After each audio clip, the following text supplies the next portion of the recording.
On NewsNation Rush Hour, I'm Nichole Berlie. Now to a story you will only see on NewsNation. It's a tradition as consistent as the Super Bowl. People trying to cash in on counterfeits. Every year, fake merchandise pops up ahead of the big game. It's a big problem, costing legitimate businesses millions of dollars. And NewsNation correspondent Nancy Liu joins us live from SoFi. So, Nancy, you were granted a first-hand look at Operation Team Player.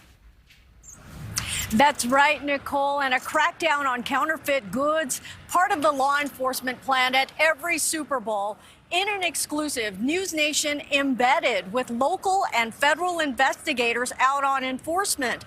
And this year, bigger host city, it's a much bigger job. It looks legit, but, it's not.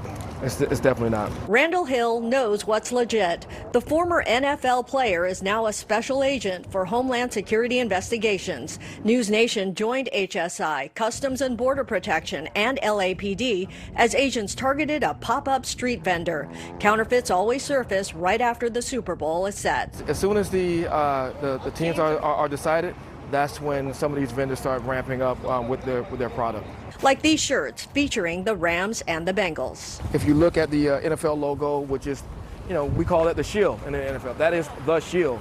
And it needs to be represented in a proper manner. And that is not even the proper dye, the proper color. With the Super Bowl happening in the home city of the LA Rams, demand for all fan gear is especially high. On this operation, intel has led us here into the San Fernando Valley, and sure enough, a small street stand loaded with counterfeit items. Within the hall, counterfeit clothes featuring other popular franchises, and nearby, a carload of counterfeit.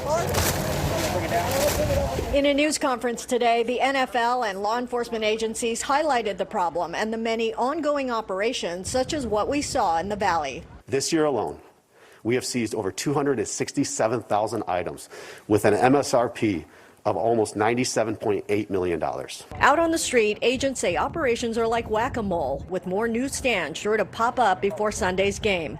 In this case, about $10,000 worth of illegal items are hauled away, and the vendor is warned. Suppliers and the money trail are the bigger targets. Well, we don't know what it's going to fund. We don't know if it's funding violent street gangs. We don't know if it's funding international street gangs.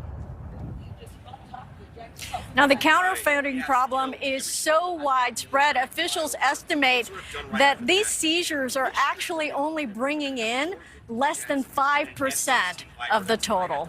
Nichole? All right, so less than 5%, Nancy. If those raids are really only making a small dent in a much bigger problem, are their operations worthwhile?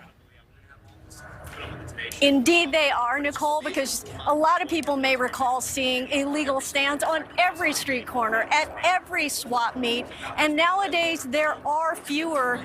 Even so, criminals are siphoning hundreds of millions of dollars out of the U.S. economy still.